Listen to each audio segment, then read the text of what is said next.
Donc nous allons commencer le second atelier, donc qui ne porte plus sur l'innovation stratégique, mais on rentre dans l'organisation. Il s'intéresse donc à l'innovation organisationnelle. On va avoir normalement 2 intervenantes. Une est à distance, donc on innove, mais l'innovation est souvent risquée. Donc pour l'instant ça ne fonctionne pas très bien, mais on est en train d'essayer de rattraper le coup. On a par chance une intervenante qui est ici. Il s'agit de Cécile Leny, donc de la ville d'Aix-en-Provence, qui va réaliser une intervention sur les contrats innovation-performance à la ville d'Aix. On parlait tout à l'heure de liens entre les personnels. Elle va évoquer ces problématiques-là à travers son intervention, donc je lui laisse la parole.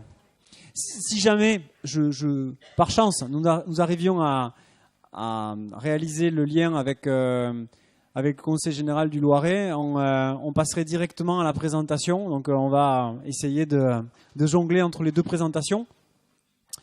Donc on verra bien si ça fonctionne tout à l'heure. Donc, bonjour à tous. Je vais vous présenter donc la démarche innovation et performance qui a été mise en œuvre à la ville d'Aix-en-Provence à partir de début 2011. Donc pour cette démarche, on a reçu un territoriador, donc voilà, à l'automne. Et c'est vrai que pour les agents, c'était vraiment aussi la consécration du travail. Donc on était une délégation d'une quinzaine à aller recevoir le prix et ça a été vraiment un moment de partage aussi. Alors, je vais vous présenter dans un premier temps les origines et la manière dont s'est déroulée cette démarche. Et enfin, dans la seconde partie, je vais surtout évoquer des éléments d'évaluation, puisqu'effectivement, ce type de démarche ne vaut que si, à la fin, on en tire des conclusions. Donc, sur les objectifs de la démarche, donc à la ville d'Aix-en-Provence, l'exécutif avait fixé en début de mandat 3 objectifs qui étaient optimiser les ressources sous toutes leurs formes, améliorer la qualité des services aux citoyens et aussi la proximité, et enfin développer des projets d'investissement qui allaient permettre d'accroître le rayonnement de la ville. Sur ce 3e objectif, en fait, la ville d'Aix avait beaucoup d'expérience puisqu'elle avait développé de nombreux projets d'équipements culturels notamment. Donc globalement, il n'y avait pas de vraies problématiques. Certains projets structurants étaient déjà mis en place et étaient en cours d'élaboration. Donc tout allait bien. Sur la partie optimisation des ressources, il y avait quelques actions, on va dire, un peu structurantes qui avaient été mises en place, comme la mise en place d'une gestion prévisionnelle des emplois et des compétences, une optimisation des recettes d'exploitation, mais toutes ces actions étaient relativement parcellaires et on va dire ne donnaient pas de sens pour les agents. Et sur la partie amélioration de la qualité de la relation aux usagers et de la proximité, très peu de choses avaient été mises en place. Donc l'équipe de la DG s'est dit qu'est-ce qu'on fait pour effectivement générer des actions sur ces 2 niveaux et que ce soit des actions partagées. Donc c'est la démarche innovation et performance qui a été choisie. L'objectif... Je continue ou non? Merci de vous joindre à la réunion. Vous êtes le premier participant. Veuillez patienter. Je fais quoi?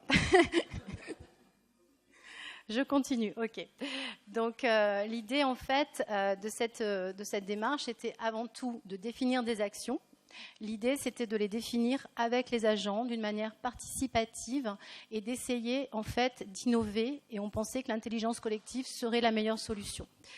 Donc, c'était un des objectifs, donc mobiliser l'ensemble des agents autour de ces objectifs de la mandature. C'était aussi, une fois les actions définies, s'assurer de leur mise en œuvre effective dans un délai relativement court, d'où le fait qu'il y a eu derrière des contrats innovation et performance, un peu comme des contrats de service, mais qui étaient vraiment sur des actions transversales. Et enfin, un des objectifs, c'était aussi de s'assurer de la transversalité, parce qu'on est dans une ville, encore aujourd'hui, mais un petit peu moins, où en fait les services fonctionnent en silo, avec des élus un petit peu chef de service parfois. Et donc, du coup, les directions n'avaient pas vraiment l'habitude de travailler ensemble sur des projets transversaux. Donc, la démarche, en fait, elle a commencé Tout d'abord, par une réunion des directeurs, où là, en fait, on leur a proposé la démarche et on leur a demandé, dans l'intervalle de 2 mois, de proposer des sujets, des thématiques qui leur semblaient prioritaires dans l'objectif d'optimiser les ressources et aussi d'assurer l'amélioration des services aux usagers. Donc, ils ont eu 2 mois pour cela. À partir de là, ont été sélectionnés un certain nombre de thématiques, 10 au total, et on a validé auprès effectivement de l'exécutif le travail et la méthode de travail, et aussi les 10 thématiques qui allaient être retenues, ce qui a été fait en avril 2011. À partir de mai, on commençait à travailler des groupes de travail, donc 10 groupes de travail, puisque 10 thématiques, et ils ont eu jusqu'en décembre 2011, d'accord, pour produire, après je détaille le travail des groupes, la manière dont ont fonctionné les groupes de travail. En décembre 2011, ils ont rendu leur copie, et à partir de là, il y a eu un arbitrage, un choix, en fait, d'actions, de thématiques qui ont fait l'objet de contrats d'innovation et de performance.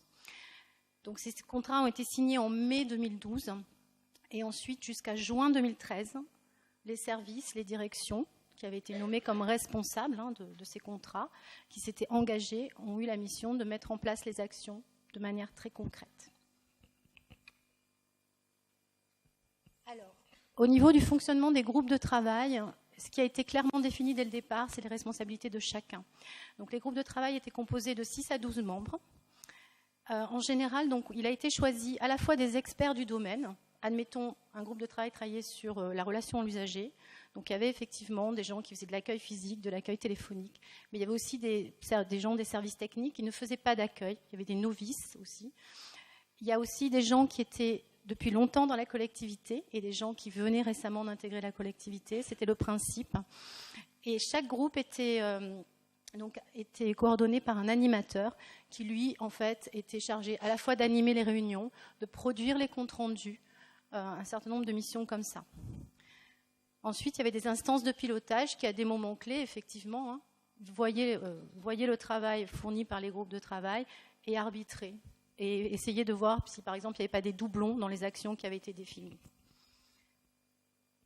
Il y a eu aussi, en fait, la définition d'une charte de fonctionnement des groupes projets. D'accord ? Leur objectif premier, c'était de réaliser un état des lieux. Ils devaient aussi confronter les expériences et leurs avis. L'idée, c'était vraiment un échange entre agents avant d'arriver effectivement à définir un certain nombre d'actions à mener. Ils avaient aussi pour consigne de travail d'être force de proposition, de ne pas s'auto-censurer, de proposer les idées les plus folles et de ne pas non plus trop vraiment se limiter par l'organisation telle qu'elle existait. Parce que le risque, c'est de se dire « Ah non, mais ça, on ne peut pas le faire parce que tel service ne veut pas travailler avec tel service. » Donc l'idée, c'était vraiment de proposer des choses, même les plus irréalistes possibles, dans un premier temps, d'accord ? Sachant qu'après, effectivement, il y aura un arbitrage. L'idée, c'était aussi de proposer donc, des choses innovantes, bien sûr, simples et réalisables, et cohérentes avec les objectifs fixés par la mandature. Donc, il y avait aussi une consigne de tenir compte de l'impact sur l'environnement, les conditions de travail et les coûts de fonctionnement. D'accord ? Donc, il y avait quand même cette notion, toujours de moyens financiers contraints. Même si on le verra plus tard, il y a eu quelques moyens financiers supplémentaires qui ont été mis dans le cadre de la démarche pour porter certains des projets. Il devait aussi fournir une évaluation finale pour s'assurer de l'efficacité du projet. C'est-à-dire que chaque action, il devait quand même imaginer les conséquences et les indicateurs qu'il faudrait suivre pour imaginer le suivi de cette action. Donc, on leur a proposé aussi, donc il y avait un chargé de mission en charge à 50% de son temps de l'animation de toute cette méthode de travail. On leur a demandé, dans un premier temps, de faire un état des lieux de l'existant, en identifiant des points forts, bien sûr, pour essayer de les maintenir, en identifiant les points à améliorer. Et par rapport à ce diagnostic des points à améliorer, essayer d'expliquer les causes en fait, des dysfonctionnements éventuels et aussi les risques à laisser perdurer cette situation. Et enfin, il devait travailler sur les opportunités, c'est-à-dire à savoir mesurer les gains pour la ville, à la fois les gains financiers bien sûr, mais aussi les gains en termes d'image par rapport aux usagers, par exemple, les gains pour les agents, donc un certain nombre d'opportunités comme ça. Mais une fois fait ce diagnostic, l'idée c'était aussi d'être concret et de mettre derrière en face des solutions. Donc il devait définir des actions, les directions concernées, les délais de mise en œuvre de l'action et les moyens nécessaires.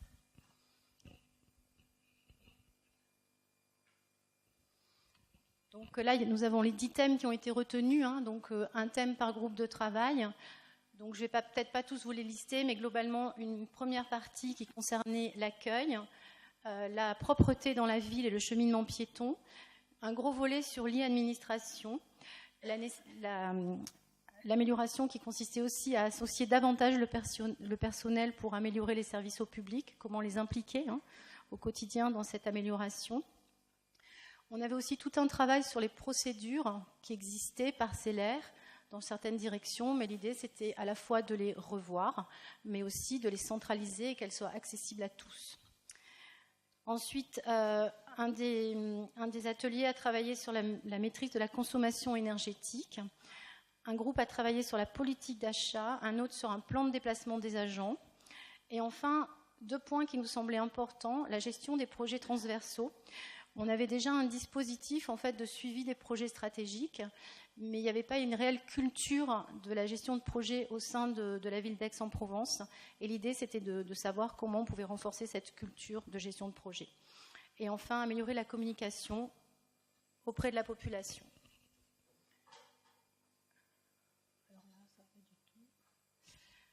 Donc, ces groupes de travail ont rendu leur copie, d'accord, avec toutes sortes d'actions définies. Les référents DG, donc chaque groupe de travail avait un référent de la direction générale qui a eu en charge en fait de vérifier la conformité et la faisabilité des propositions. Une fois que ça a été fait, l'ensemble des propositions donc retenues ont été soumises au comité de pilotage qui a parfois censuré certaines propositions où c'est dit que c'était pas réalisable, etc.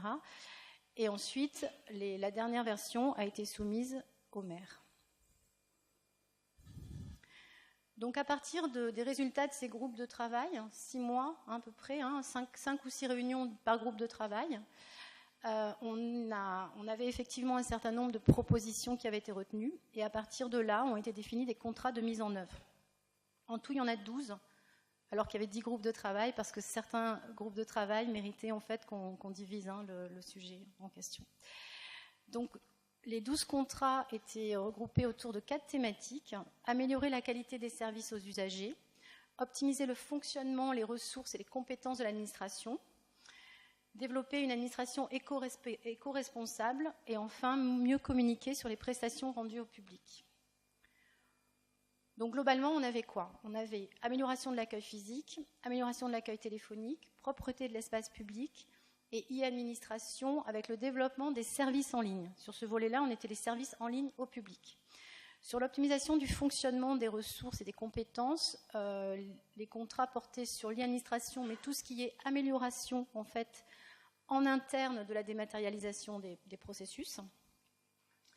La nécessité d'associer le personnel pour améliorer les services au public a été maintenue comme un contrat. Améliorer les principales procédures en place et les centraliser dans un portail intranet, en fait, pour qu'il y ait une clé d'entrée pour chaque agent. En fait, on savait où trouver les procédures. Ensuite, renforcer la culture de gestion de projets transverses. Réaliser des économies d'énergie, on l'a vu, c'est un groupe de travail, il a été maintenu comme un contrat. Agir sur notre organisation et nos pratiques pour une administration éco-responsable. Donc là, c'était toutes sortes d'actions destinées à, effectivement, au sein de la ville d'Aix, faire en sorte d'être le plus exemplaire possible en matière d'environnement. Et mettre en place un plan de déplacement des agents de la ville, l'avant-dernier contrat et le dernier, améliorer notre communication sur les prestations rendues au public. Donc, de fait, on s'aperçoit que parmi les 12 contrats, on a 2 types de contrats. Des contrats qui sont propres à une direction. Typiquement, le contrat « Améliorer la propreté de l'espace public », ça correspondait effectivement à la direction de la propreté. En revanche, il y a des contrats qui étaient plus des contrats de groupe, c'est-à-dire plusieurs directions travaillant ensemble. Je pense par exemple au contrat e-administration, clairement. Donc voilà, donc on avait vraiment deux types de contrats. Certains travaillant en transversalité, d'autres travaillant uniquement sur une direction. À chaque fois, donc, il y avait effectivement un référent de la direction générale qui signait le contrat et un responsable de la mise en œuvre des actions. À partir de là, forcément, selon les actions listées, il y avait des participants au contrat. D'accord ? S'il y avait par exemple pour la propreté une dimension formation des agents, la DRH était impactée. Donc tout ça était listé dans le contrat. Chaque contrat aussi était assorti d'indicateurs de résultats. Alors effectivement, les délais étaient courts. Le DGS avait souhaité qu'on mette en œuvre l'ensemble des actions en une année. Il y en avait 178. Donc pour ça, il y avait un reporting mensuel en fait, de l'état d'avancement du contrat. Donc chaque responsable de contrat, en fait, rencontrait le chargé de mission du DGS et faisait une synthèse des actions qui avaient été entreprises par rapport à son contrat. Et une fois par mois, tous les responsables de contrat venaient faire un état des lieux de leur avancée. Et à la fin de chaque trimestre, il y avait un comité de pilotage qui se réunissait. Et en fait, c'était l'occasion d'échanges, parce que concrètement, sur les 178 actions, un certain nombre, on s'est aperçu de la difficulté de la mise en œuvre ou des coûts exorbitants. Un exemple, il avait été prévu de restructurer l'accueil physique de l'hôtel de ville. Les bâtiments de France ont dit non. Donc là, effectivement, l'objectif doit être revu et même complètement modifié. Donc ces comités de pilotage permettaient de prendre ce genre de décision. Alors cette démarche était assortie du début jusqu'à la fin d'un plan de communication avec la communication interne. Donc chaque mois, en fait, dans le Beffroi, qui est le journal interne de la ville, on avait un focus sur l'avancée d'un contrat, un focus sur la démarche en général. Et au niveau de la communication externe, en fait, s'il y avait vraiment des actions nouvelles mises en place dans le cadre d'un contrat qui concernait les usagers, typiquement, par exemple, l'ouverture des services d'accueil du public entre midi et 2, c'était communiqué effectivement aux usagers. Donc ça, c'est des exemples d'articles qui avaient pu paraître dans le journal interne. Donc les moyens humains de cette démarche, donc un chargé de mission, je l'ai dit, à 50% sur le sujet pendant une année et demie. Il y a eu un gros travail de benchmark aussi réalisé, et chaque groupe de travail a été invité à aller voir d'autres collectivités qui mettaient en place sur le sujet en fait des choses innovantes. Il y avait aussi donc en complément des réunions classiques, notre DGS appelle ça le cycle de management de la collectivité, donc c'est des réunions qui sont le CODIR, les réunions des directeurs, les séminaires de l'encadrement, ont été rajoutées, des réunions ponctuelles, pour effectivement maintenir en fait la démarche dans les esprits aussi. Et a été mis en place aussi pour tous ceux qui participaient, donc les agents qui ont participé au groupe de travail, comme les responsables de contrat et les participants au contrat, une plateforme collaborative où ils allaient trouver toutes les informations nécessaires. Alors, les moyens financiers pour cette démarche, effectivement, une grande partie des ressources ont été prises sur les ressources propres des directions. D'accord ? Il n'y a pas eu. Donc, c'est simplement pour donner du sens et des actions, mais sur un budget existant. Il y a une partie qui était incitative, ça a été 600 000 € en tout pour les 12 contrats, qui, eux, étaient en fait un budget propre dégagé par la Direction générale des services pour aider, impulser un certain nombre d'actions.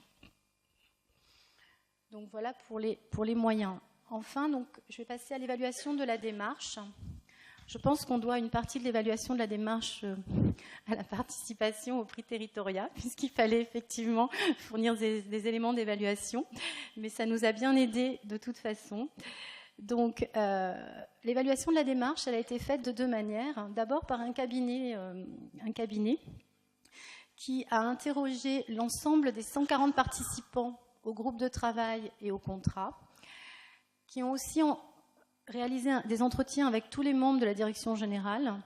Ils ont aussi eu des réunions avec les responsables de contrat et les animateurs des groupes de travail. Et ils ont fait ensuite une synthèse de la présentation de ces résultats au maire. Donc leur conclusion, c'était quoi ? Donc à partir du questionnaire, pour 63% des répondants, la démarche innovation et performance a été une opportunité. Et pour un tiers d'entre eux, c'était même une nécessité. Pourquoi une nécessité ? Parce qu'on est dans une ville où les agents restent très longtemps. Il y a très peu de renouvellement. Enfin, voilà. C'est une ville agréable, Aix-en-Provence, les gens n'en partent pas. Et de fait, pour certains agents, cette espèce d'inertie, on a toujours fait comme ça, pourquoi on va changer, etc. Pour eux, c'était vraiment une nécessité d'impulser quelque chose de différent. Donc ça, c'était un premier point. Un des avantages aussi pour eux, ça a été effectivement de renforcer la connaissance respective des autres services. Puisque comme je vous l'ai dit, on était chacun dans son silo, et c'est vrai qu'il y avait très peu de transversalité. Voilà, donc pour le cabinet, en fait, un des avantages de la démarche a été d'améliorer la cohésion au sein des cadres de la ville. La phase exploratoire, donc ils appellent ça la phase exploratoire, en fait c'est la phase groupe de travail. Pour 80% des personnes qui ont été interrogées, cette phase était intéressante. Les thématiques étaient pertinentes pour 60% des cadres. Enfin pas des cadres, d'ailleurs des agents, puisqu'il y avait des agents de toutes catégories.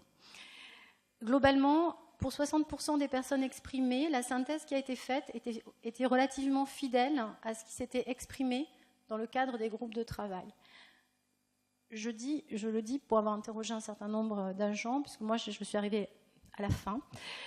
Pour certains, il y avait quand même une frustration que leurs idées n'aient pas été retenues. Mais bon, c'était normal, on ne pouvait pas retenir toutes les idées.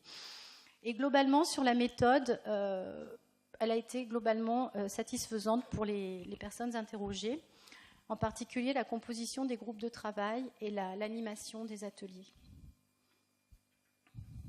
Sur la phase de mise en œuvre des contrats, donc, elle a permis globalement une bonne implication, même si un quart des participants au groupe de travail, qui de fait, pour certains, ne participaient à aucun contrat par la suite, ont été un peu frustrés. C'est-à-dire qu'ils ont travaillé. Dans la réalisation des contrats, ils n'avaient pas de rôle parce que leur direction n'était pas impliquée.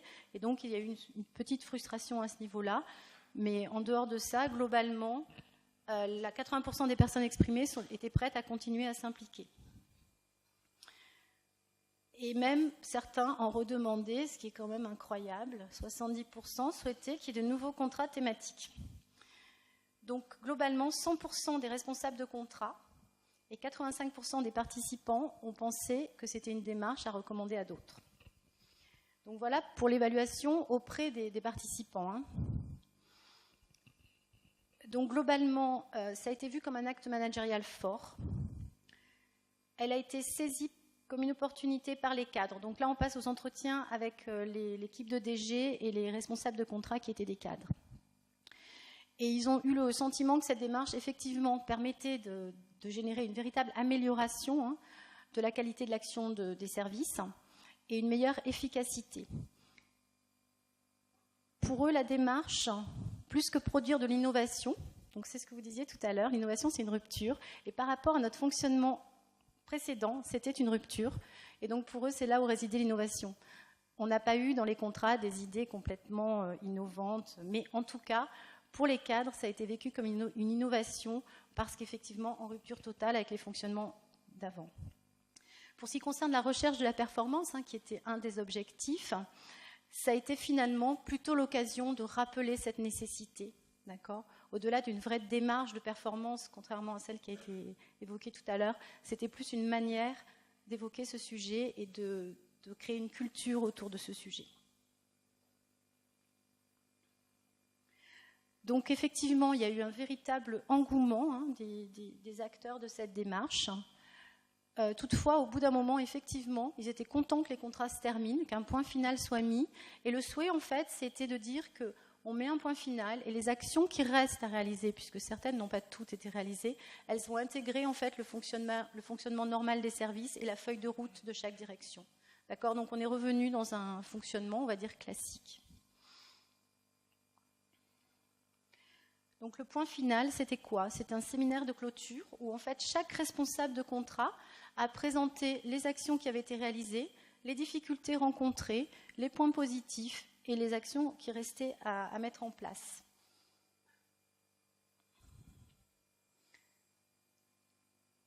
Donc en synthèse de cette démarche, nous avons 10 groupes de travail qui ont travaillé, effectivement, c'est normal. 59 réunions de groupes de travail, 134 participants, 12 contrats mis en place avec 178 actions et un budget total, budget des services plus budget proprement démarche innovation et performance de 3 500 000. Pour vous donner des idées des actions qui ont été mises en œuvre très rapidement, il y a eu l'extension des horaires d'accueil pour les services au public, donc entre midi et 2. Il y a eu un cycle de formation pour les personnels d'accueil et aussi pour les personnels du service de nettoiement. Alors, c'est des actions très concrètes. Densification des corbeilles de propreté en centre-ville. Une étude ergonomique de matériel de nettoiement pour une meilleure efficacité des agents. Vous voyez, d'un objectif stratégique très stratégique, on est arrivé à des objectifs très opérationnels et très concrets. Alors, développement de services en ligne pour renforcer l'administration avec le paiement en ligne de la garderie, de la restauration pour les enfants, ce genre de choses. Un nouveau site internet avec une présentation des services pour assurer la proximité beaucoup plus fine avec les coordonnées, etc. On a mis en place une nouvelle application smartphone très innovante, puisqu'effectivement, à partir de cette application, les usagers peuvent signaler un problème sur la voirie. La ville de Paris l'a fait après nous. Mais voilà, c'était une action innovante. On a aussi travaillé à l'installation de détecteurs de mouvement dans les parties communes des bâtiments pour la question de l'économie d'énergie, la dématérialisation des délibérations. Enfin voilà, il y en a 178, c'est du très concret. Elles ont été mises en place. Alors pour les usagers, concrètement, ça s'est traduit... Ça passe plus. Ça s'est traduit par quoi? Donc, effectivement, l'accès à notre site internet via des applications smartphone a engendré une augmentation de la fréquentation du site internet de 70%. Donc, pour vous dire que ces indicateurs étaient suivis pour chaque action. Donc, 45% des visiteurs du site internet accédaient au portail citoyen qui avait été mis en place. Donc, pour nous, c'est vraiment un point positif. L'application smartphone dont je parlais tout à l'heure, qui permettait de déposer des doléances citoyennes formulées sur le site, sont au nombre de 100 par mois. Donc ça évite aussi, ça fait aussi des économies puisque ce sont des appels en moins et des saisies en moins. Donc la moitié des cadres consultent aujourd'hui l'espace management qui a été mis en place dans le cadre de cette démarche et qui permet d'accéder notamment à la méthode de gestion de projet, à un guide de bonnes pratiques en matière de gestion de projet, ce genre d'outils. Il y a eu la création d'un guichet unique pour la prise de rendez-vous pour les CNI et les passeports. Et donc ça a réduit de 40% le nombre de réclamations en ce sens par mois. Donc on a comme ça quelques données chiffrées qui nous permettent de dire que les résultats sont concrets. Donc des dépenses pour mieux économiser plus tard. Effectivement, il y a eu 600 000 € d'investis en plus. Donc ça, effectivement, ces actions ont permis parfois des économies. Je pense par exemple à la dématérialisation des délibérations, via l'utilisation des tablettes au conseil municipal. En fait, l'investissement a été compensé au bout d'un an par le coût en fait, de la reprographie. D'accord, et puis c'est un peu plus développement durable qu'auparavant. Le portail des procédures donc, ont considérablement diminué les contacts des agents de la DRH, par exemple, avec les agents de la ville, parce que toutes les procédures aussi simples que comment on fait un frais de déplacement sont aujourd'hui accessibles de manière facile, avec les documents, les formulaires en ligne.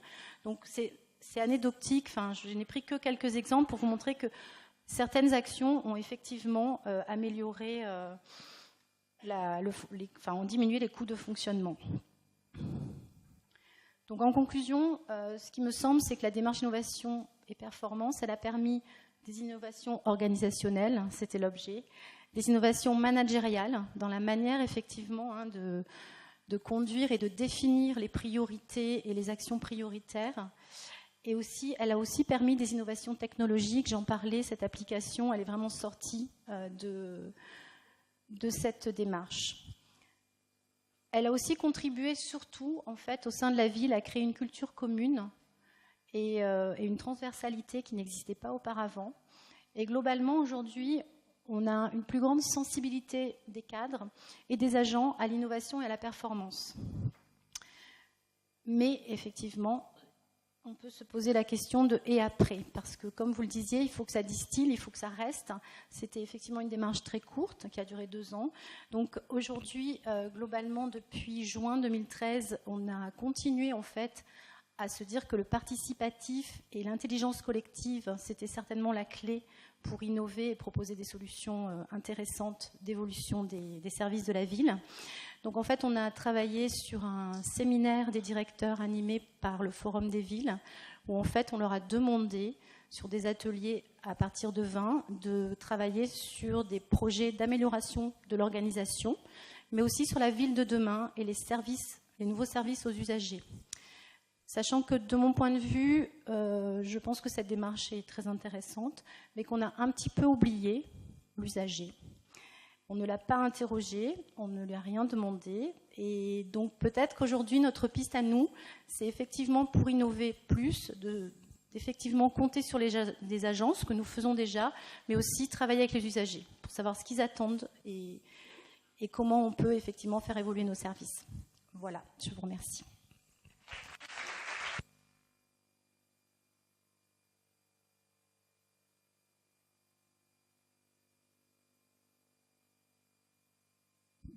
Merci de la présentation. On va passer à quelques questions. Avant, quelques mots. Je vais simplement essayer d'introduire les questions. On devait avoir Madame Darmoun Erdouin du Conseil général du Loiret. Elle n'est pas là. Elle devait être en visio. Ça ne fonctionne pas aujourd'hui. On avait fait des tests. Voilà. C'est pas très grave. Simplement, je pense que vous pourrez la contacter si vous voulez avoir des informations sur l'innovation mise en place entre 3 conseils généraux. Je vous présente rapidement, je ne connais pas le détail de la démarche. En fait, l'idée, c'était de présenter la mise en place d'un groupement d'achat entre 3 conseils généraux. Cette centrale d'achat s'appelle Aprolis. L'idée était de mutualiser les achats de ces 3 conseils généraux, notamment dans l'optique de dégager des économies, développer l'économie locale et de maintenir la qualité des achats dans le contexte contraint des collectivités. Donc face à ces objectifs, 3 départements se sont regroupés pour proposer une mutualisation de l'achat public à travers cette plateforme qui a été mise en œuvre très récemment. Décembre 2013, avec un calendrier qui est évoqué un peu plus bas. Aprolis, la plateforme a plusieurs missions. Une première mission, donc d'exercer une activité de centrale d'achat, de passer des marchés publics tout en respectant la réglementation, ce qui semble assez évident. L'organisation ici à travers les 3 conseils généraux qui sont donc réunis au sein d'Aprolis avec un fonctionnement que je ne vais pas détailler, du personnel qui a été mis à disposition entre les 3 conseils généraux et la plateforme, mise à disposition partielle d'agents, ici on le voit. Les missions étant confiées aux agents sur justement la passation des marchés et la constitution d'accords cadres. Plusieurs segments d'achat ont été mobilisés à travers la plateforme. On le voit ici, gaz, électricité, sel, produits d'entretien, denrées alimentaires, etc. Vous aurez tous les diaporamas sur le site, hein, donc je vous les mettrai à disposition un peu plus tard. Le calendrier est en cours puisque la plateforme est en train elle a été validée fin 2013, elle est en train de se déployer. On le voit ici, pas très bien sur le schéma, enfin de mon côté. Ouverture de la possibilité d'adhérer à la plateforme aujourd'hui. Sollicitation ensuite des différents partenaires pour mise en œuvre de la plateforme avec un projet de publication de la décision d'approbation en fin d'année 2014. Donc c'est vraiment d'actualité. L'idée est de passer quelques marchés ou accords cadres sur la première année et ensuite déployer les marchés et les accords cadres dans le temps avec des estimations d'économie, puisque c'est quand même le but de la démarche au départ, avec quelques exemples qui étaient évoqués par Mme Darmoun. C'était sur les produits d'entretien, par exemple. L'exemple est sur le papier toilette. 25% d'économies envisagées.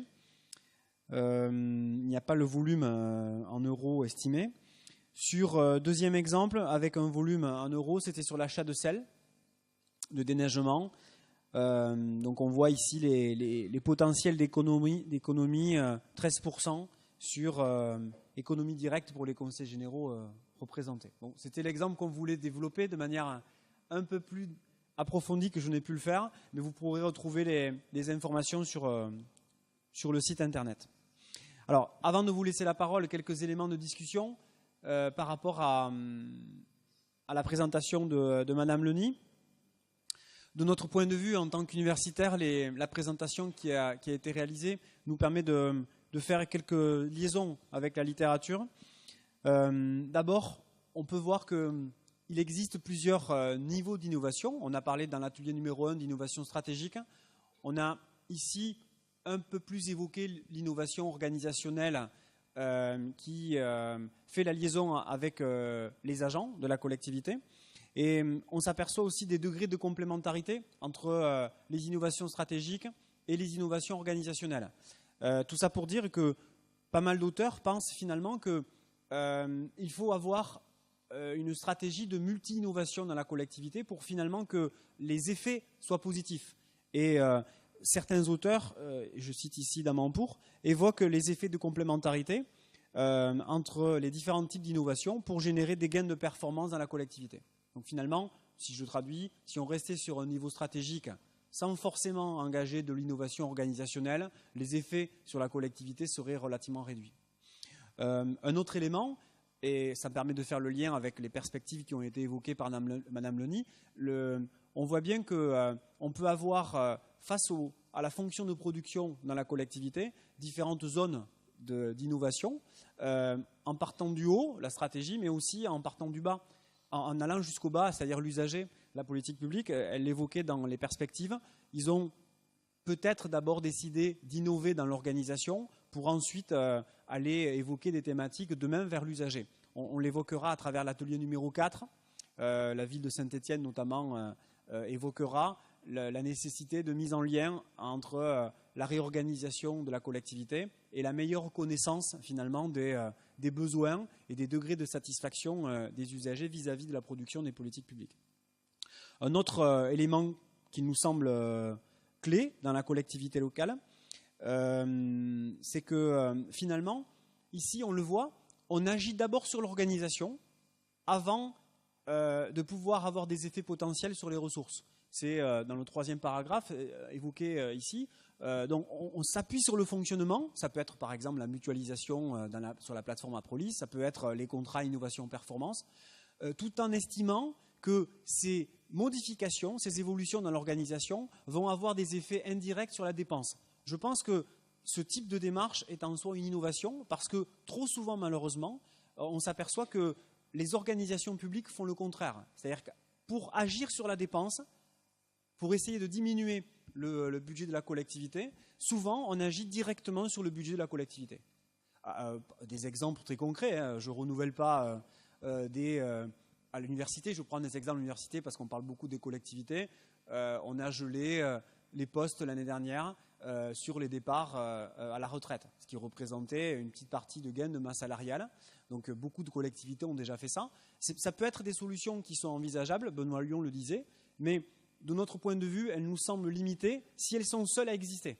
Donc il faut aussi envisager des modifications sur la stratégie et sur l'organisation pour toucher la dépense de manière indirecte.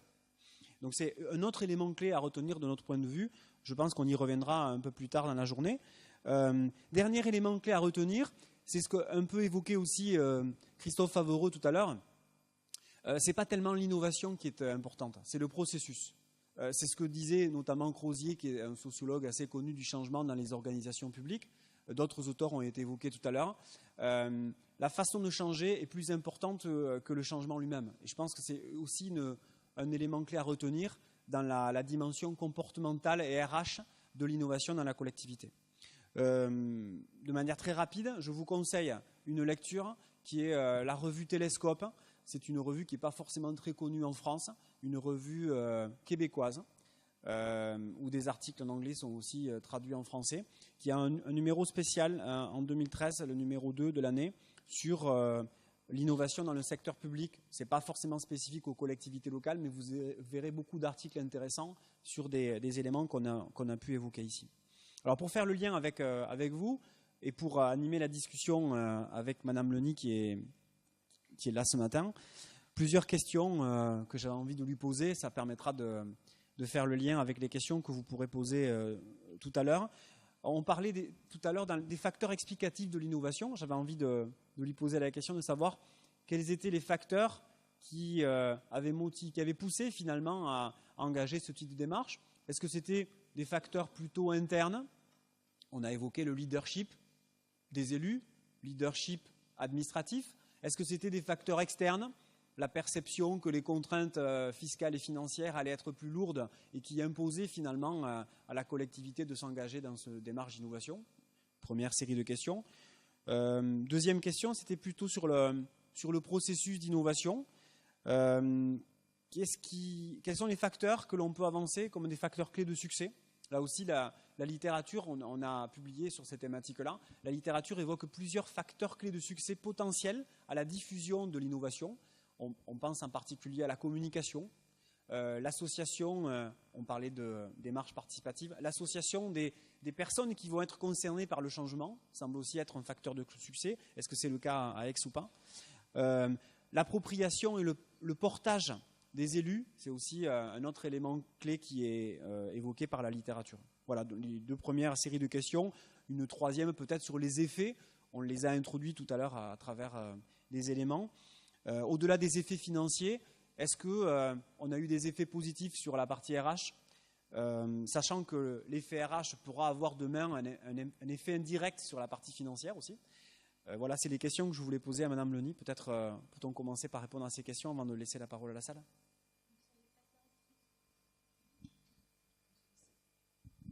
Sur les facteurs explicatifs, donc je l'ai plus ou moins évoqué, on avait cette contrainte de mettre en œuvre un certain nombre d'objectifs de l'exécutif d'une manière assez rapide et visible. Donc ça a été un premier facteur interne. On avait aussi la nécessité de faire évoluer une culture des agents et notamment le fonctionnement en silo, le manque de transversalité, enfin ce genre de notions, et aussi globalement la peur du changement, d'accord, enfin des services très repliés sur eux-mêmes avec des habitudes de travail très ancrées. Du coup, c'est pour ça que ça a été choisi cette démarche, parce qu'effectivement, par rapport à la mise en œuvre des objectifs de l'exécutif, on aurait pu faire un plan d'action du haut vers le bas, et voilà, on vous mettait en place telles et telles actions, et on n'aurait pas suscité en fait ce changement. Enfin, c'est peut-être pas complètement abouti, mais enfin en tout cas ce début de changement et cette capacité à travailler ensemble, à libérer la parole aussi, à avoir des idées, etc. Il y a un phénomène dans les groupes de travail au début, enfin j'y ai pas participé, mais on m'a raconté, les gens n'osaient pas dire des choses parce qu'ils se disaient « Ah oui, non mais ça on y a pensé il y a 10 ans, mais finalement ça n'a pas marché ». Donc cette espèce d'autocensure, en fait, ça a été au départ un petit peu difficile, mais ça a effectivement libéré la parole. Sur les facteurs externes, je pense que tout simplement, effectivement, l'idée de performance, elle vient du fait qu'il faut faire mieux avec autant, voire moins. Donc, pour ça, effectivement, je pense que c'est la même contrainte pour nous tous. Ensuite, sur les facteurs clés de succès, je pense que la méthodologie était très claire. Le calendrier était très clair, les objectifs étaient fixés, donc je pense que ça a permis d'avancer très vite. En ce qui concerne la diffusion, je pense que le caractère participatif a effectivement permis la diffusion de cet esprit innovation au sein de la ville et toujours entretenu par des démarches participatives. Donc pour nous, en fait, c'est vraiment la clé du succès. Et je pense aussi que ce qui était intéressant, c'est qu'on a fait parler ceux qui font, c'est-à-dire ceux qui exercent les missions, mais aussi on les a confrontés à ceux qui ne font pas du tout dans ce domaine-là, et ils avaient ce rôle un peu de remettre en question les manières de fonctionner des services et interroger ces modes de fonctionnement. À mon sens, c'est aussi un facteur clé de succès pour avancer et pour innover. Voilà, c'est tout ce que je vois. Merci. Et sur les facteurs RH, mais je les ai déjà évoqués. La transversalité, une création d'une culture commune et la diffusion de certains outils de travail communs. Merci, on va laisser la parole à la salle sur des questions pour le quart d'heure, 20 minutes qui nous restent avant d'aller déjeuner. Je vais de nouveau demander à un étudiant de descendre s'il y en a un. Il en reste, oui. On a le photographe en chef qui va en plus...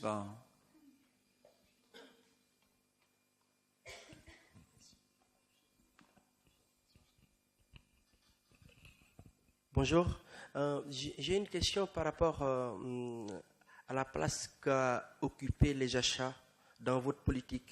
Et aussi, est-ce que vous aviez mis en place des indicateurs pouvant vous aider à mesurer les économies réelles que vos services ont pu réaliser dans ce secteur-là? Alors en fait, il y a un groupe de travail qui a effectivement travaillé sur l'achat, mais l'achat au niveau mise en place de clauses de développement durable sur l'achat. Donc il n'y a rien eu d'autre à ce niveau-là. En revanche, sur chaque contrat, il y avait des indicateurs de suivi d'activité. Et ensuite, on s'est interrogé effectivement au bout d'un an de fonctionnement, de nouveau fonctionnement sur certaines actions, puisqu'aujourd'hui, ça fait à peu près un an que certaines ont été mises en œuvre, des économies réellement exercées. Mais voilà, pas plus que ça sur l'achat.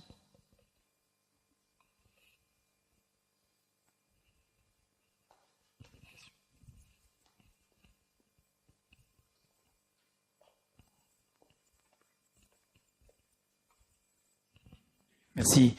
Je représente la commune de La Benne, qui est une petite commune sur le littoral landais. J'ai écouté très attentivement votre présentation, Innovation et Performance. Nous avons fait le choix de la démarche qualité en passant par le référentiel Caliville. J'y ai retrouvé dans votre présentation la quasi-totalité de ce que j'ai connu au travers de Caliville, y compris ce que vous avez évoqué tout à l'heure et qui nous est imposé par le label Caliville, à savoir la satisfaction usagée, que l'on doit faire une fois par an, et qui amène parfois certaines remontées assez intéressantes. Nous sommes partis, comme vous, on est une petite structure, 80 personnels. Donc on est parti très ambitieux et on a fini par qualifier l'accueil, qui est la vitrine de la commune.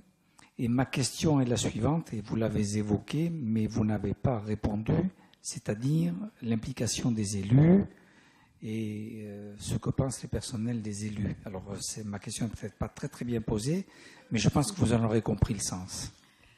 Donc, dans notre cas, la démarche était portée par Madame le maire. En revanche, certains élus chefs de service ont vécu ça d'une manière très douloureuse et ont parfois même empêché la réalisation, je peux le dire, de certaines des actions. Voilà, soyons clairs.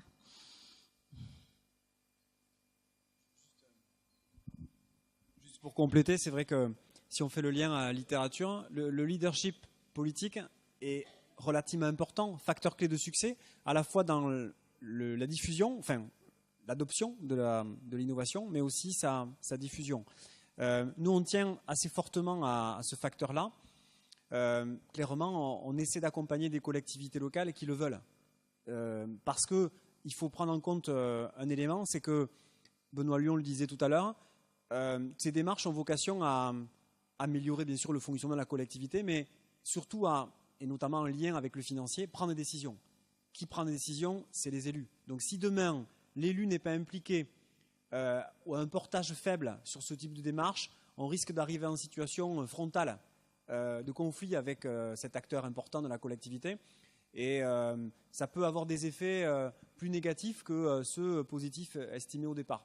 Donc c'est vrai que ça peut être un facteur de frein à l'innovation, et c'est un facteur qui est analysé sur le plan pratique, mais aussi sur le plan de la littérature, comme un élément essentiel pour favoriser l'innovation. Ceci étant, je suis d'accord avec ce que vous dites, ceci étant, ça nous a amené quand même à amener des améliorations importantes que nous n'arrivions pas à mettre en place. Je m'explique. La confidentialité de l'accueil. Personne ne voulait la ligne jaune. Le personnel de l'accueil faisait également de la frappe. Donc, on est une petite commune. On connaît pratiquement tout le monde. On le connaît de moins en moins parce qu'on subit de plein fouet l'évolution démographique importante de la Côte-Aquitaine. Donc, quelqu'un venait, ah oui, comment tu vas? Et puis, il lisait par-dessus le bureau, la frappe était, tiens, le maire, il a dit ça et tout. On ne pouvait plus vivre comme ça, c'était pas possible. Donc là, il y a eu des améliorations fortes, importantes, au niveau de la confidentialité, et on a fait bouger du personnel. Et je dois dire qu'on a fait bouger grâce à l'apport d'un personnel qui n'a pas été une embauche locale. Alors, n'interprétez pas mal mes propos, mais je pense que tout le monde a compris, j'entends bien tout ce qui se passe. Hein, quelqu'un de l'extérieur qui venait d'ailleurs et qui nous a beaucoup apporté à la matière. Voilà, simplement. Oui, pour revenir sur ce que j'ai dit sur les élus, nous, la majorité des actions ont été menées. Il y a quelques actions qui étaient de l'ordre de modification de l'organisation des services. Et là, effectivement, on touche à des plates-bandes et c'est très compliqué. Donc, mais sinon, globalement, le maire portant la démarche, les moyens ont été mis en place et ça a avancé. Mais comme vous dites, ce genre de démarche, c'est juste, ça accélère un peu le processus. Une autre question ? Oui, bonjour. Benjamin Vives de la mission développement durable de la communauté d'agglomération de Pau-Pyrénées. Tout d'abord, j'étais très content que vous évoquiez, au-delà des contraintes financières, l'aspect environnement, parce que je pense que ce n'est pas que des contraintes, c'est aussi des opportunités et des changements de référentiel qu'on doit avoir. Donc, on les retrouve dans beaucoup de démarches d'innovation et je pense que ce n'est pas un hasard, c'est un changement de référentiel qu'on doit avoir aussi. Au-delà de cette remarque, ce qui m'intéressait, c'était un petit peu plus dans la mécanique interne, ce qui rejoint ce que disait monsieur, c'est-à-dire vos groupes, comment vous les avez déterminés, et on sait que l'animation des séances de travail relève quand même de certaines techniques. Donc comment vous avez engagé ce travail et avec qui ? Donc, les animateurs des groupes de travail étaient des cadres qui n'étaient pas du domaine concerné, qui étaient vraiment là pour animer. Donc, ils ont été formés à ça, avec des objectifs. En fait, pour chaque groupe de travail, il y avait 6 réunions. Pour chaque réunion, il y avait un objectif à atteindre en fin, avec effectivement une méthodologie très particulière. Enfin, voilà, pour chaque animation, il y avait des outils fournis. Pour la composition des groupes, en fait, l'idée, c'était de mélanger des gens de directions différentes, des experts, des non-experts, des gens arrivés récemment, des gens plus anciens. Ils n'ont pas dû trouver beaucoup de récents, mais ils ont dû en trouver un par groupe, je pense. Et donc, voilà, l'idée, c'était celle-là, d'accord ? Après, effectivement, je n'étais pas là au moment de la composition des groupes. On connaît tous dans nos collectivités certaines rancunes tenaces. Donc, je pense qu'ils ont fait en sorte de ne pas mettre dans les groupes de travail des gens qui avaient eu des soucis auparavant. Il me semble que ça a été revu plusieurs fois en réunion de DG, la composition de ces groupes. Donc, voilà, en gros, c'était à peu près la logique très concrète qui a prévalu à la composition des groupes. Non. Non, le cabinet de conseil est intervenu uniquement, en fait, au moment de l'évaluation, parce que l'objectif était que ça coûte pas très cher, tout simplement, et voilà. Alors, en fait, au préalable, on a eu un cycle supérieur de management qui a impliqué l'ensemble de l'encadrement. D'abord les directeurs, ensuite les chefs de service. Donc, dans le cadre de ces modules obligatoires, il y avait animation de réunion, d'accord ? Et effectivement, le chargé de mission, qui a été employé là-dessus à 50% pendant 2 ans, était aussi lui-même en capacité d'expliquer les dispositifs d'animation de réunion. D'accord. Juste une parenthèse avant que vous nous posiez votre question. Je reviens sur l'intervention précédente. On me pose souvent la question de savoir quelles sont les différences entre les termes qui sont utilisés, qualité, performance. En fait, pour nous, c'est la même chose. C'est la même chose parce qu'on va se poser les mêmes questions, mais en ayant un point d'entrée qui est un peu différent. Si on privilégie un point d'entrée qui est usagé, on va plutôt, ou process, on aura plutôt vocation à parler démarche qualité. Ce qui n'est pas neutre, parce qu'il faut qu'on adapte le terme utilisé par la démarche à la collectivité. Il y a par exemple certaines collectivités, Benoît Lyon parlait de démarche de performance. On a commencé à utiliser ces termes au début des années 2000 quand on accompagnait des collectivités. Certains avaient plutôt les poils qui se hérissaient sur les bras en entendant parler de performance. Chose qu'en fait on pouvait faire, mais le vocabulaire doit être adapté à la collectivité. Donc on parlera de démarche qualité, certains vont parler de projet stratégique ou de projet de mandat, de projet d'administration aussi, mais en fait on va faire quasiment toujours la même chose. On va se poser des questions sur quels sont les objectifs de la collectivité, ce qu'elle fait et ce qu'elle veut faire dans le futur, comment je dois m'organiser pour finalement atteindre ces objectifs et comment je m'organise sur le plan humain, sur le plan financier, l'organigramme, etc. Et ensuite, comment j'évalue la mise en œuvre de ce projet Et l'idée étant, par un effet de boucle, on parlera aussi d'amélioration continue, l'idée étant, on l'a vu un peu sur le schéma lié au cycle de gestion à la ville de Bordeaux, l'idée étant derrière d'apprendre. Le phénomène d'apprentissage est important, d'apprendre ces pratiques antérieures et que l'évaluation puisse réorienter la planification qui sera engagée dans le futur. Et on reboucle sur la partie stratégique. Donc on pourra l'évoquer avec de multiples termes, mais finalement, on fait à peu près la même chose dans toutes ces démarches. Excusez-moi de la parenthèse. Une autre question en haut. Oui, en fait, c'est un petit peu une frustration par rapport à ce que vous êtes en train d'exposer, parce que c'est très intéressant d'optimiser les politiques publiques, d'améliorer la motivation du personnel, etc., au travers de toutes ces actions. Mais moi, je ne vois pas bien l'impact financier que ça peut avoir sur votre collectivité. D'abord, vous n'en parlez pas. Alors, est-ce que ça n'a pas été mesuré ou pas encore mesuré? Parce qu'on se retrouve quand même actuellement dans une situation qui est plus que tendue, avec des budgets à boucler. Monsieur le professeur disait tout à l'heure qu'il fallait éviter de faire des coupes sombres dans les budgets. Mais quand vous avez une augmentation du point de TVA, une augmentation des salaires de la catégorie C, une baisse de la DGF, une division par 2 de l'augmentation des bases fiscales, à un moment, pour boucler les budgets, vous ne savez plus comment faire. Alors moi, je suis DGS d'une commune de 10 000 habitants en région parisienne. Je cherche des solutions et là, si vous voulez, ce que je trouve, c'est plutôt une manière d'améliorer les services publics, une manière de motiver le personnel. Je ne dis pas qu'à terme, ça ne va pas apporter des améliorations, mais déjà, je voudrais savoir quels sont vos résultats en matière, parce qu'on parle de performance, donc quels sont les résultats financiers, et puis comment on fait pour avoir maintenant des économies. Donc, par rapport à la situation financière de la ville d'Aix, je suis là que depuis 1 an. Je ne suis pas une financière, mais elle est très bonne. Donc ça, je le sais. Donc parce qu'effectivement, on est une commune on recrute pas. Et on ne recrute pas depuis très longtemps. Et on diminue même nos effectifs. Donc aujourd'hui, justement, pourquoi on met en place ce type de démarche? C'est qu'on se dit il faut qu'on continue à faire mieux et avec des agents qui sont toujours les mêmes et il n'y en aura pas d'autres. Et il faut faire évoluer leurs compétences et il faut faire évoluer leur métier. Et effectivement, je ne peux pas vous dire aujourd'hui que l'e-administration, la dématérialisation du paiement en ligne, combien ça a fait économiser à la collectivité, mais de fait, ça fait économiser à la collectivité. Et surtout, mais vous n'avez pas mis en place des tableaux de bord pour mesurer aussi toutes ces économies, parce que finalement, c'est intéressant cette démarche. Nous avons une démarche de pilotage en parallèle qui effectivement mesure l'évolution de l'activité. D'accord, le nombre d'accueils, le nombre de personnes qui viennent régler sur site, qui règlent via le portail en ligne, par exemple.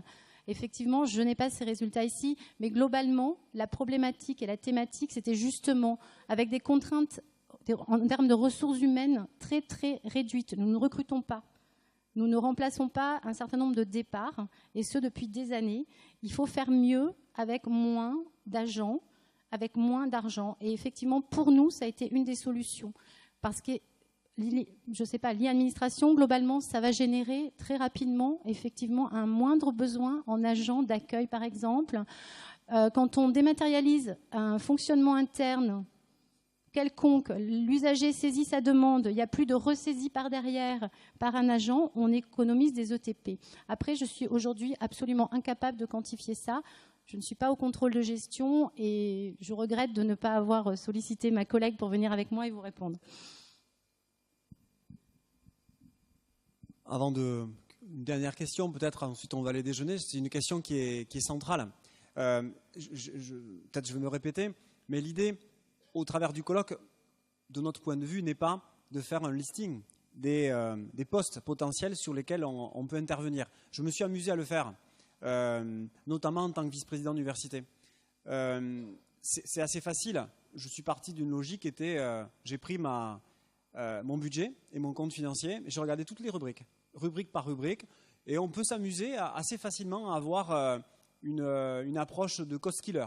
Voilà, j'ai pris mes rubriques, j'ai fait des réceptions, ma masse salariale, et sur chaque type de poste, imaginer des solutions qui pourraient m'inciter ou m'amener à réduire ma masse financière consommée.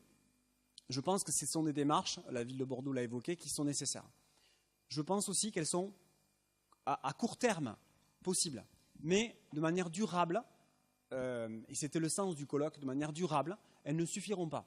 Et les outils que l'on vous donne, c'était, premier atelier, vous dire, si on veut faire des économies, réfléchissons à nos actions. Si je prends le parallèle universitaire, encore une fois, pour blesser personne, regardons notre portefeuille de formation, nos axes de recherche. Arrêtons tous de vouloir, université pluridisciplinaire, de vouloir tout faire. Je pense que le parallèle est assez bon au niveau des collectivités locales. Essayons d'avoir une stratégie. Par exemple, je prends un exemple sur la politique sportive. A-t-on les moyens aujourd'hui de financer à la fois la haute compétition et le sport pour tous? C'est une question que l'on peut se poser. Je n'ai pas de solution. Par contre, il peut être nécessaire de se poser la question. Ça, c'était plutôt le premier atelier. Sur le deuxième, on a une tendance à dire qu'on peut aussi, par l'organisation, trouver des effets positifs, bénéfiques, mais peut-être, de manière indirecte, sur la partie financière. Alors, c'est vrai que la difficulté que je vois dans la réponse, pour moi, c'est le problème de temporalité. C'est-à-dire que tout ceci, nous, on le dit depuis 15 ans. Le problème qui se pose aujourd'hui, je l'ai dit il y a quelque temps dans un séminaire de financier à la FIGES, la crise de ce point de vue est une opportunité. Parce qu'une opportunité, peut-être pour nous en tant que chercheurs, elle va obliger finalement les collectivités réticentes à se poser ce type de questions. Le problème, c'est que dans certains cas, ça risque de saigner. Parce qu'on est déjà dans le mur dans certaines collectivités locales. Donc, il aurait été nécessaire d'anticiper un peu ces questionnements, et notamment dans la problématique d'impact de long terme, parce que c'est vrai que ces démarches-là ont plutôt des impacts potentiels, moyens et long termistes. Il va falloir, et c'est la difficulté, arriver à trouver des solutions de court terme, qui sont déjà dans les tuyaux, mais aussi engager le plus tôt possible, et c'est le sens du colloque, des solutions de moyen et long terme qui auront des effets durables sur les finances de la collectivité. Je n'ai pas de réponse très précise, mais c'est plutôt le sens de notre approche. Une dernière question, après on ira déjeuner. Le micro, il faut l'allumer. Un essai de réponse peut-être par un témoignage. Nous avons eu un dossier en 2011 présenté par la ville de Cannes. Cannes, ce n'est pas juste le festival comme en ce moment, c'est aussi des quartiers assez compliqués, assez difficiles, une gestion difficile. Et ils ont adopté, disons, un peu après la démarche que vous avez faite à Aix, parce que sans ça, ils n'auraient pas pu le faire. Parce que je pense que ce que vous avez initié à Aix va vous permettre d'avancer autrement sur les priorités, sur les questions que vous avez dites tout à l'heure. C'est très important de savoir quel est le périmètre de l'intervention de la collectivité, et là, ça permet de faire des choix et de les prioriser. Donc, ils ont avancé avec une demande à tous les services de préparer leur budget dans ce qu'ils ont appelé, ils ont pris un mot anglais, low cost. C'est-à-dire qu'ils ont demandé à tous les services de faire les budgets sur le minimum de ce que pouvait être la prestation de la collectivité, ligne par ligne, dans le budget. Et à partir de ça, ils ont enrichi certaines démarches par rapport à une priorisation des actions.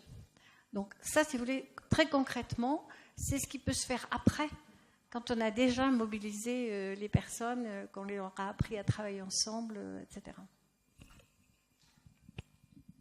Juste pour rebondir, et après j'en termine, certains auteurs évoquent, déjà depuis pas mal d'années, le BBZ, budget base zéro, existe depuis 40 ans. Donc on est un peu dans cet esprit-là. Certains auteurs évoquent aujourd'hui la gestion dans les organisations publiques sans budget, puisque l'idée de budget crée même de la contrainte fixe. C'est-à-dire qu'on va négocier un budget sur la base du budget que j'avais déjà l'année dernière. L'idée de dire, je vais gérer sans budget. Et c'est à partir du moment où je vais gérer sans budget que j'aurai des économies. Comment je peux faire ? Eh bien, je vais partir des politiques publiques, des priorités, des actions et des activités que la collectivité mène, et on va monter une estimation de consommation sur la base de ces actions et activités de la collectivité, et ensuite je discuterai au regard des actions et activités. Et les choix ne se feront plus sur la base de la négociation par rapport au budget antérieur que j'ai pu obtenir l'année précédente, mais se feront par rapport aux actions et activités que la collectivité souhaite mettre en œuvre dans le futur. Donc c'est aussi un autre axe. Je ne dis pas qu'il est facile à mettre en œuvre, hein, parce qu'il y a, ça c'est la version idéale. On sait bien qu'il y a un fonctionnement ou des charges qui sont appelées fixes dans la collectivité, mais je pense que c'est aussi une autre façon de penser le fonctionnement de la collectivité.